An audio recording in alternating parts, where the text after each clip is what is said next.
확실한 정권 교체 누구입니까? 1700만 촛불 민심이 만들어낸 제19대 대통령 선거. 촛불 민심은 절박한 심정으로 첫 광화문 대통령 시대를 선택했습니다. 정의로운 나라, 통합의 나라, 원칙과 상식이 통하는 나라다운 나라를 만들기 위해 함께해 주신 위대한 국민들의 위대한 승리입니다.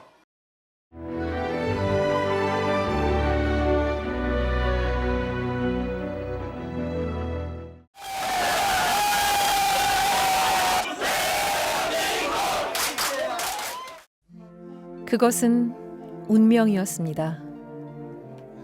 부산에서 변호사를 시작했던 노무현에게 연수원 차석의 성적에도 시위 전력 때문에 판사의 꿈을 접어야 했던 7살 아래 문재인이 찾아왔습니다. 노 변호사는 자신의 불임 사건 변론 경험을 이야기하며 함께 깨끗한 변호사를 해보자고 말했습니다. 그것이 변호사 노무현, 문재인 합동법률사무소의 시작이었습니다. 그렇게 평생 친구였던 두 젊은 변호사는 동행에 나섰습니다. 그 싸움을 제대로 알기 위해서는 그 친구를 구하고 했습니다. 나이는 저보다 적은 아주 믿음직한 친구 문재인이를 대친구로 두고 살 정말 자랑스럽게 생각합니다. 제일 좋은 친구를 민 사람이 제일 좋은 대통령 아니겠습니까? 대통령이 된 노무현, 그 바로 옆엔 오랜 친구 문재인이 서 있었습니다.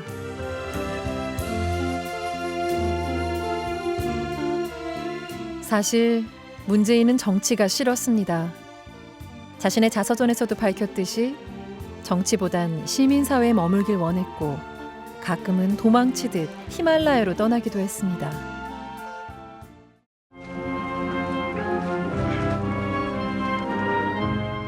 황망했던 노무현과의 이별.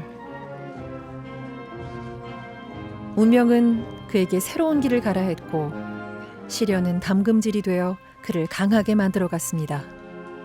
꿈에 보고 싶은 얼굴 누가 있으실까요? 우리 노무현 대통령.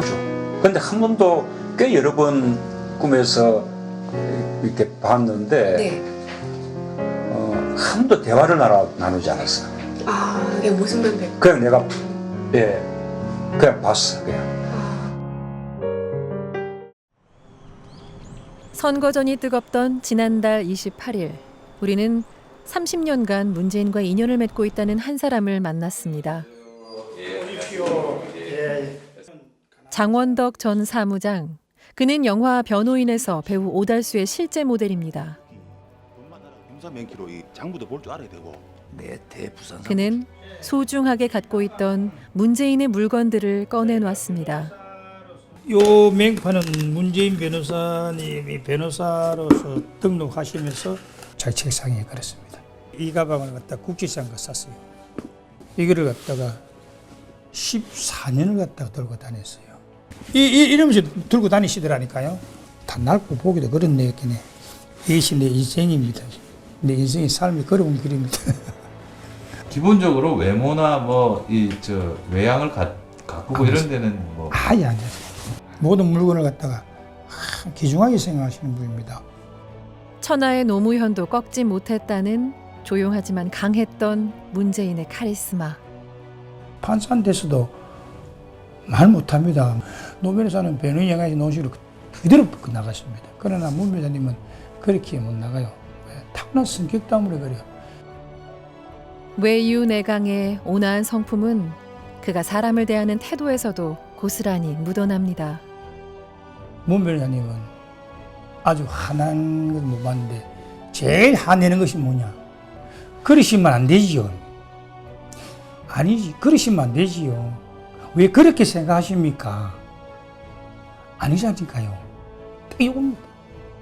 그런데 거기 수사 기록에 보면 그 당시에 중수부장이 이야기한 거는 노무현 대통령께서 돈을 박연차한테 직접 전화해서 요구를 했다고 되어 있습니다. 이보세요. 네, 제가 그 조사 때 입회했던 변호사입니다. 이 보세요. 선거운동 기간 중 TV 토론에서의 이 발언은 적잖이 화제가 되기도 했습니다. 과연 장 사무장은 그런 모습을 어떻게 봤을까요? 감정이 완전히 악다가 완전히 여보시 한 것은 나는 내 평생 30년 동안 당사자보고 여보시 한 적도 없습니다. 없어요. 그런 분이 홍준표하고 그렇게 할 때는 여보시 할 때는 그거는 최악이 하는 겁니다. 1950년 흥남에서 배를 타고 거제도로 피란살이를 온 집안은 무척이나 가난했습니다. 가난 때문이었을까? 그는 일찍 철이 들었고 고교 시절엔 삼선 개헌을 반대하며 시위 대열에 동참하기도 했습니다. 중고등학교 시절 가장 친했다는 그의 친구 김정학 판사를 만났습니다. 두 사람은 등굣길을 함께하며 속마음까지 나누던 사이입니다. 몸이 불편한 친구를 위해 영도에서 동래까지 먼 길을 돌아 통학시켜준 친구. 어느 소풍 때 일은 잊을 수 없는 고마운 기억입니다. 내가 너무 머니까 안 갈라 하니까 이 녀석이 이제 내가 책임질게 도와줄게 가자 이래 된 거죠. 그래서 이제 지 믿고 따라 나선 거지. 차츰 이제 친구들이 빨리 앞서가니까 이제 둘이 처진 거고. 그러니까 이제 보다 못했지가 업은 거고. 그러니까 자기도 힘이 없으니까 가다가 이제 내두고 또 둘이서 걷다가 쉬다가 가다가 막 이런. 사업 실패 후 좌절에 빠져있던 친구에게 법관의 길을 함께 걷자며 손을 내민 것도 문재인이었습니다. 친구 중에 한 명이 고시 공부를 하고 있었어요. 그러니까 그 친구를 통해가 내 방을 얻어놓고 그다음에 요즘 이제 고시 공부하는 책이 어떤 거냐 해가지고 딱 갖춰놨더라고요. 갖춰놓고 그리고 이제 매달 고시원비 용돈 이건 이제 됐거든요. 네, 저는 믿어요. 믿을만 할 거예요. 믿을만 할 거예요. 왜냐하면 기본적으로 마음이 따신 사람이거든요.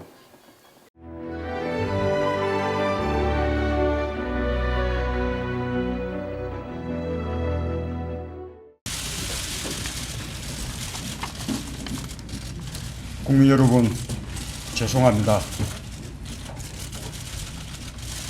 최선을 다했지만 저의 역부족이었습니다.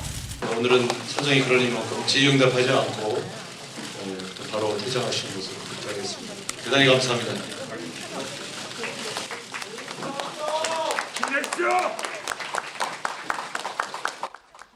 그는 그렇게 정치 일선에서 떠나는 듯 보였습니다. 대선 패배 책임론과 친문 패권, 반문 정서라는 비판은 그에게는 뼈아픈 질책이었습니다.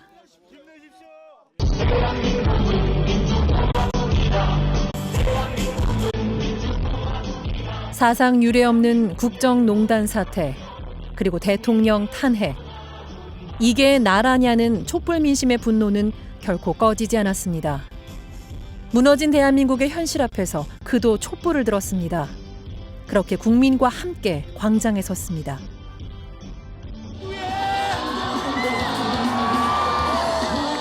문재인은 어느새 광장의 정치인이 됐습니다. 그가 엄지척하면 대중들도 엄지척. 작은 몸짓에도 뜨겁게 환호가 쏟아집니다. 그의 유세장에는 늘 어김없이 나타나는 한 명의 남자가 있습니다. 연단을 들고 나르기도 하고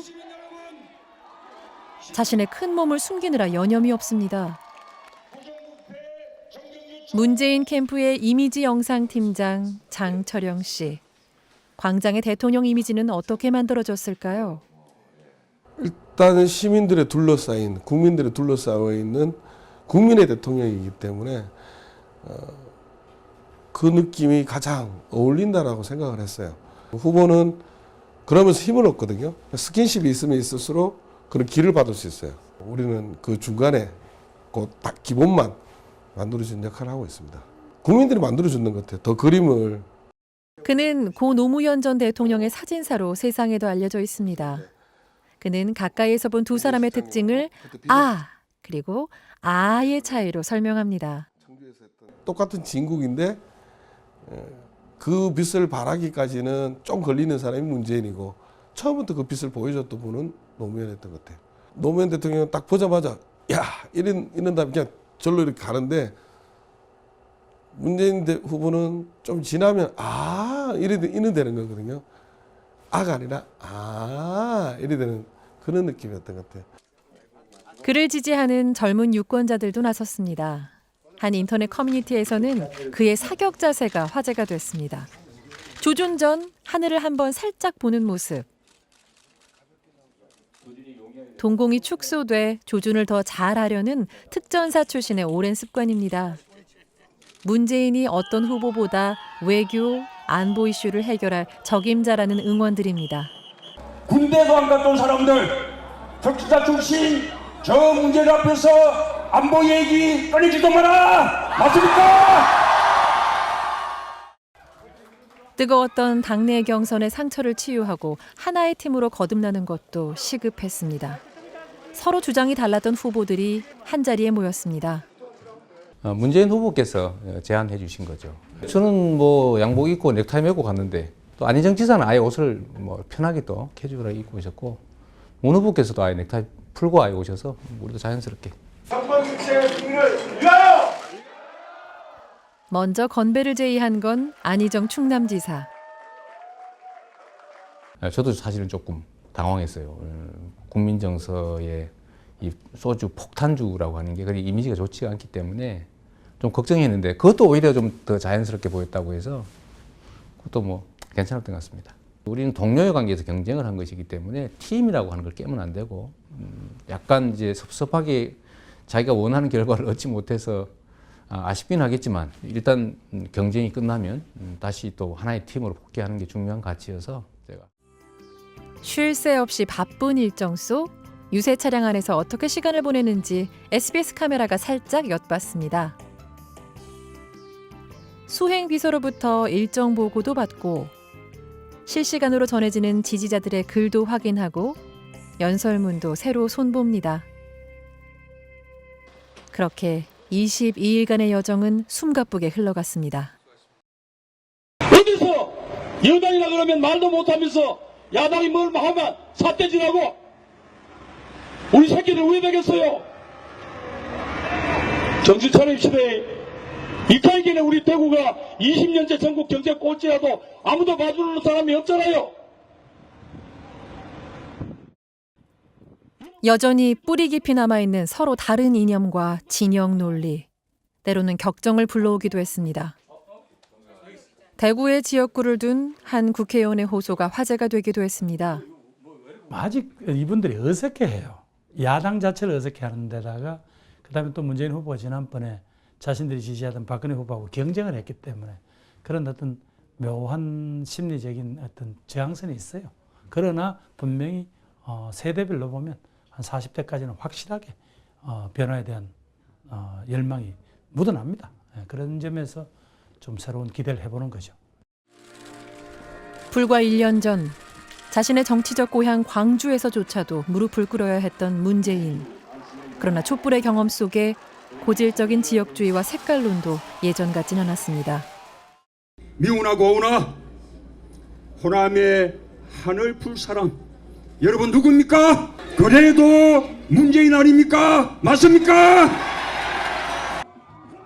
부산에선 DJ와 YS의 아들이 문재인과 나란히 서기도 했습니다.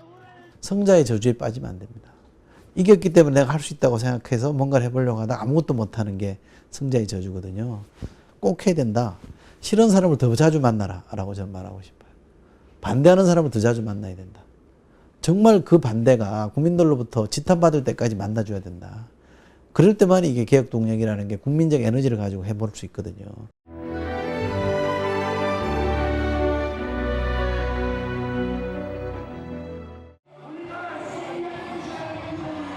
26%라는 경이적인 사전투표 결과가 전해진 직후 그는 다시 고향 부산을 찾았습니다. 목소리는 어느 때보다 자신감에 넘쳤습니다. 정재인 대통령 준비 끝났습니다. 적폐 청산과 사회 대개혁, 촛불 민심의 명령은 분명합니다. 국정농단 세력이 다시 세상을 지배하고 세상은 다시 옛날로 되돌아가고 나라다운 나라는 또다시 먼 훗날의 꿈이 되고 말 것입니다. 촛불혁명 완성하는 전국교체 누굽니까? 인천에 사는 20살 김수현이라고 합니다. 이번에 대통령이 되실 분은 청년 실업 문제를 좀 더 심각하게 그리고 같이 눈물 흘리면서 고민할 수 있는 분이 되셨으면 좋겠습니다. 34살 이지현입니다. 다음 대통령은 제발 국민들이랑 소통하는 대통령이었으면 좋겠어요. 청년 세대 혹은 다음 세대의 삶에 대해서 잘 이해하고 국민을 두려워하는 대통령이 국민의 목소리에 귀를 기울이고 무서우면서 따뜻한 사람이 됐으면 좋겠습니다. 특정 지역, 특정 계파를 넘어 새로운 대한민국을 열망하는 국민의 선택. 새로운 민주주의의 문을 열어갈 그의 여정은 이제 시작됐습니다. 앞으로 국민과 소통할 공간 광화문. 이 광화문에서 많은 국민들과 함께 유세를 마치게 돼서 무척 행복합니다. 여러분 고맙습니다. 사랑합니다.